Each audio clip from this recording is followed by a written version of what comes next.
20% of the population do find safety in the routine and having like being able to follow instructions and know that the output is predictable and stuff. I know from my own research for my book Playful Humans and Creativity that unfortunately as adults, like only 3% of people still have lateral thinking, divergent creativity, and adaptive thinking, creative problem solving skills left.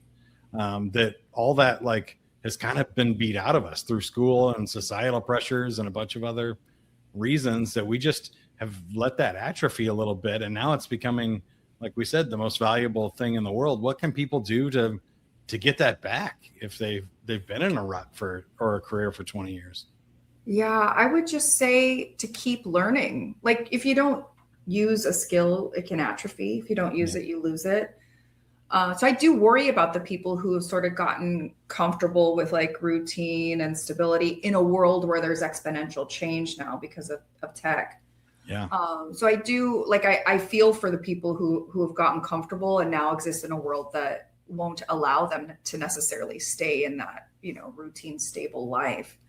So my advice to people is to just keep learning, to like find things you're passionate about learning. What do you enjoy? What do you want to explore? How can you live the full human experience? Like, is doing routine, stable work really allowing you to have the full human experience? Like, how can you revive your own vitality for being alive?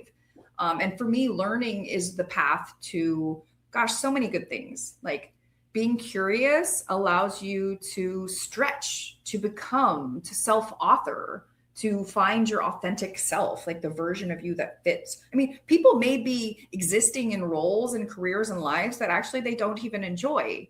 Like, Right. Have they tried on other ways of existing? So, just keep learning. It's good for brain health.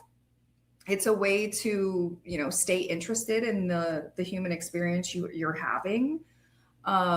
Learn not just about one thing, preferably like follow your curiosities and let them meander and wander where they might. And the internet makes this so easy. Like it's almost like that information is too abundant now.